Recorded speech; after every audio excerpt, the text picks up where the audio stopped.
Digital arrest ఈ మాట వినగానే కెమ్మంతిరిగా అనిపిస్తోంది కదా. ఈ మధ్య దేశవ్యాప్తంగా చాలామందిని వణికిస్తున్న పదం ఇది. కాని అసలు విషయమేంటంటే మన చట్టాల్లో ఇలాంటి అరెస్ట్ అనేదే లేదు. ఇది పక్క స్కెచ్ వేసి చేస్తున్న ఓ పెద్ద మోసం.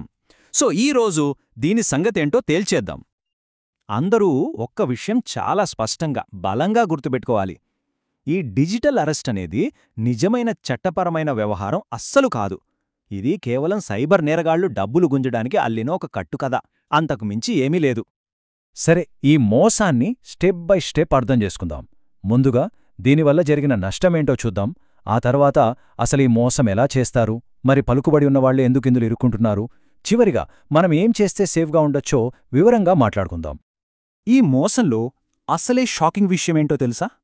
దీని బాధితులు కేవలం సాధారణ ప్రజలు మాత్రమే కాదు, బాగా చదువుకున్నవాళ్లు, సమాజంలో మంచి పేరున్నవాళ్లు కూడా చాలా ఈజీగా మోసపోతున్నారు. నమ్మడానికి కొంచెం కష్టంగా ఉంది కదూ, కాని ఇదే నిజం. చూడండి, ఈ మోసంలో ఎవరైనా పడొచ్చు అనడానికి ఇంతకన్నా పెద్ద ఉదాహరణ అవసరం లేదు. ఏకంగా ఒక ఎమ్మెల్యే గారే ఈ డిజిటల్ అరెస్ట్ ఉచ్చులో పడి 29 లక్షలు పోగొట్టుకున్నారు. ఆయన కంప్లైంట్ ఇవ్వడంతో పోలీసులు 9 మందిని అరెస్ట్ చేశారు, అది వేరే విషయం. కాని ఒక్కసారి ఆలోచించండి, ఒక ప్రజాప్రతినిధే ఇంతలా మోసపోయారంటే పరిస్థితి ఎంత సీరియస్గా ఉందో. ఇక ఈ కేసైతే మరీ ఆశ్చర్యంగా ఉంటుంది. చట్టాలు బాగా తెలిసిన ఒక లాయరే 52 లక్షల రూపాయలిచ్చేశారు. అంటే ఈ మోసగాళ్లు ఎంత పక్కాగా నమ్మించి భయపెడుతున్నారో అర్థం చేసుకోవచ్చు. న్యాయ నిపుణులే బాధితులవుతున్నారంటే ఇంక సామాన్యుల పరిస్థితి ఏంటి? ఇది చూడండి, రీసెంట్గా జరిగిన సంఘటన. ఒక మండల విద్యాధికారికి ఫోన్ చేసి, మీ పేరు మీద 3 కోట్ల స్కామ్ నడుస్తోంది, కేసు లేకుండా చెయ్యాలంటే అర్జెంటుగా 34 లక్షలు కట్టండి అని బెదిరించారు. అంతే, ఆ టెన్షన్లో, ఆ భయంలో కష్టపడి సంపాదించుకున్న డబ్బంతా వాళ్లకి ట్రాన్స్ఫర్ చేసేశారు. ఒక్క విషయం బండగా గుర్తుపెట్టుకోవాలి. సిబిఐ, ఈడీ, ఎన్ఐఏ లాంటి ఏ ప్రభుత్వ దర్యాప్తు సంస్థ కూడా ఎవరినీ వాట్సాప్ వీడియో కాల్లో అరెస్టు చెయ్యదు. అలా ఎవరైనా చేస్తున్నారంటే అది 100% ఫేక్, కేవలం భయపెట్టడానికే ఆడుతున్న డ్రామా, అంతే. ఇంతకీ ఇంత పక్కాగా ఈ స్కామ్ని ఎలా చేస్తున్నారు? వాళ్ల ప్లాన్ ఏంటి? ఇప్పుడు ఆ డీటెయిల్స్లోకి వెళ్దాం. వాళ్ల పద్ధతి చాలా సిస్టమాటిక్గా ఉంటుంది. చూడండి, ఫస్ట్ బ్యాంకుల్లో ఉండే కొంతమంది లంచుగొండ్ల సాయంతో మన బ్యాంక్ స్టేట్మెంట్స్ సంపాదిస్తారు. తర్వాత సిబిఐ లేదా ఈడీ ఆఫీసర్లలా నటిస్తూ ఒక వాట్సాప్ వీడియో కాల్ వస్తుంది. ఆ కాల్లో మన స్టేట్మెంట్నే మనకు చూపిస్తూ ఇదంతా బ్లాక్ మనీ, మీమీద అరెస్ట్ వారెంటుంది అని గట్టిగా భయపెడతారు. ఇక ఫైనల్గా ఈ కేసుని ఇక్కడితో క్లోజ్ చేయాలంటే వెంటనే డబ్బు పంపించమని డిమాండ్ చేస్తారు. ఇది వాళ్ల గేమ్ ప్లాన్. ఇక్కడే అసలైన ప్రశ్న వస్తోంది. ఎమ్మెల్యేలు, లాయర్లు, ఇలా తెలివైన పలుకుబడి ఉన్నవాళ్లే ఈ ట్రాప్లో ఎలా పడిపోతున్నారు?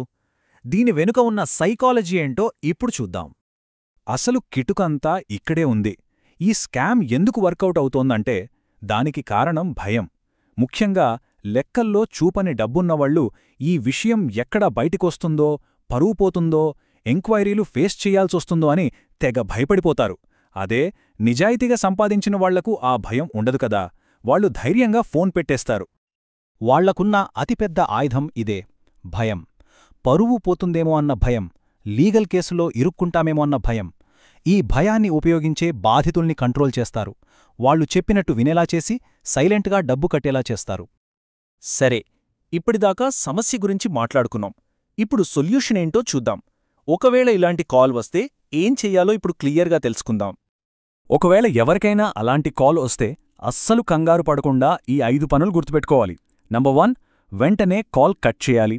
రెండోది, పాన్, ఆధార్ లాంటి డీటెయిల్స్ పొరపాటున కూడా చెప్పొద్దు. మూడోది, వీలైతే వెంటనే స్క్రీన్ రికార్డింగ్ ఆన్ చేయాలి. నాలుగోది, దగ్గర్లో ఉన్న పోలీస్ స్టేషన్లో కంప్లైంట్ ఇవ్వాలి. లేదా ఐదో ఆప్షన్, నేరుగా 1930 నేషనల్ సైబర్ హెల్ప్లైన్కు కాల్ చేసి విషయం చెప్పాలి.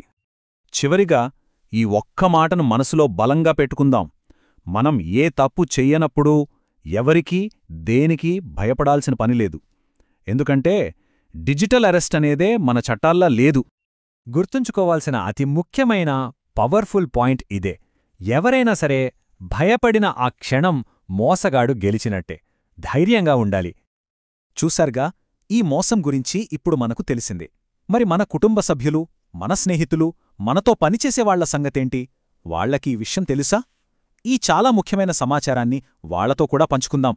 అందరం కలిసి అలర్ట్గా ఉంటేనే ఇలాంటి మోసగాళ్ల ఆట కట్టించగలం.